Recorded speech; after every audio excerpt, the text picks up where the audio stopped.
Shalom saudaraku, selamat pagi. Jumpa lagi dalam sapaan pagi pada hari ini, Kamis 25 April 2024. Mengawali perenungan kita pagi hari ini, mari kita berdoa.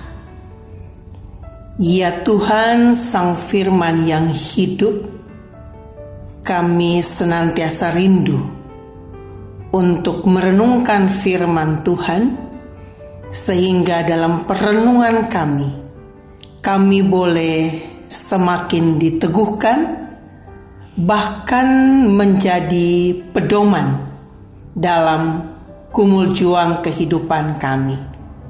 Roh Kudus menolong dan menguasai kami dalam perenungan firman-Mu di pagi hari ini.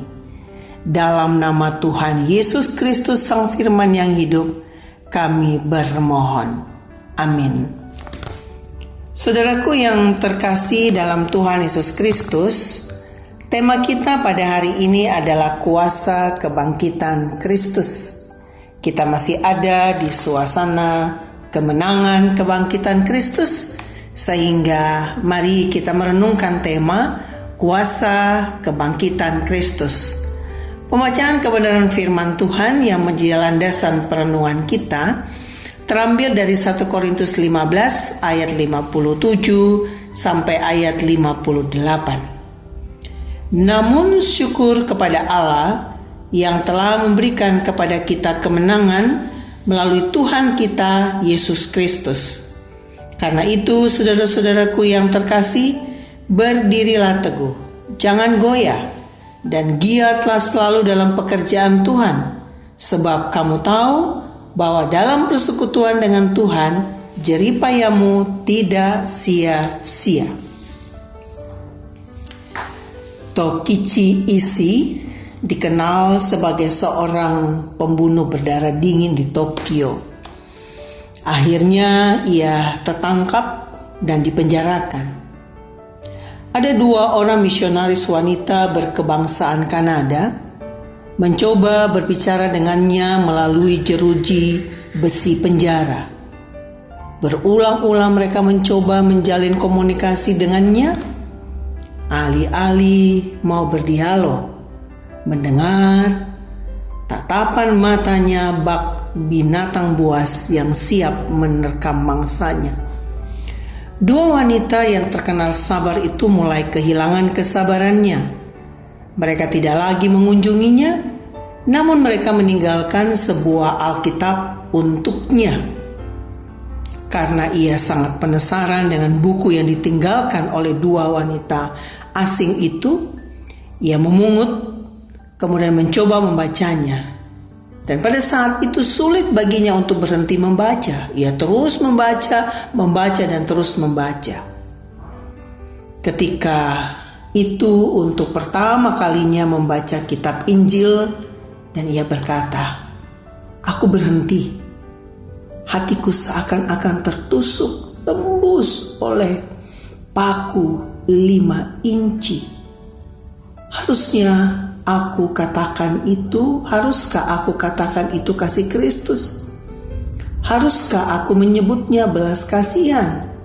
Aku tidak tahu apa namanya itu. Yang aku tahu adalah bahwa aku percaya dan kekerasan hatiku diubah." Saudaraku yang terkasih, Tokichi Ishii mengalami kuasa kebangkitan Kristus yang begitu nyata di dalam kehidupannya. Lalu bagaimana dengan kita? Dalam perenungan kita sebagai umat Tuhan, dalam memaknai kebangkitan kemenangan Kristus, minimal ada 3 hal penting yang boleh menjadi perenungan kita pada saat ini. Yang pertama adalah ketika kita boleh ada dalam suasana Paskah, kita boleh memahami yang pertama, bukan memperingati peristiwa, tetapi mengalami sebuah kuasa. apa yang dialami oleh Tokichi Ishii.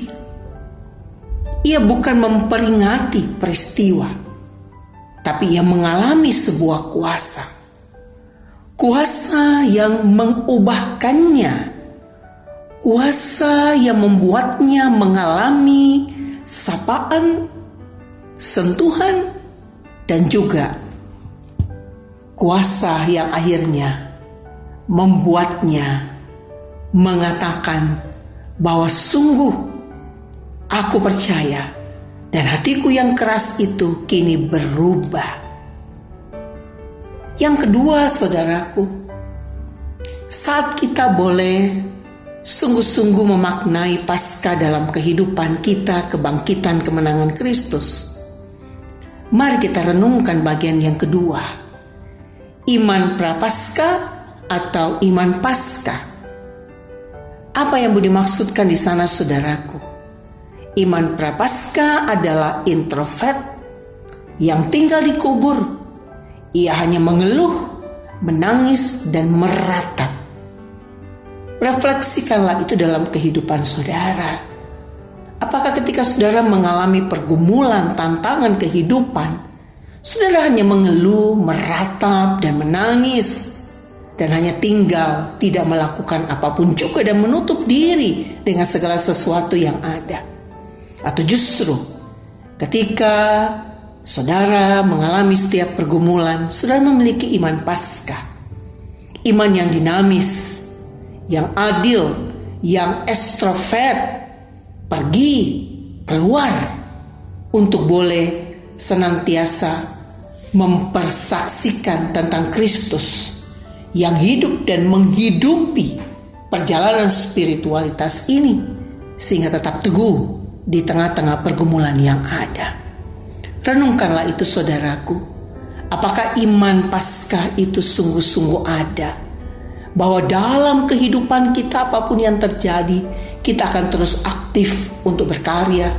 Kita akan terus-menerus pergi keluar di dalam dan dalam kondisi apapun juga untuk mengatakan dia hidup. Dan dengan dia hidup, membuat hidupku bermakna adanya.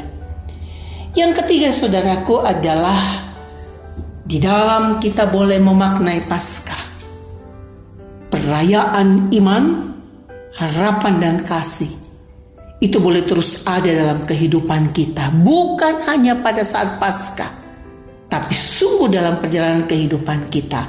Iman kita semakin diteguhkan di tengah gelombang kehidupan yang kita hadapi.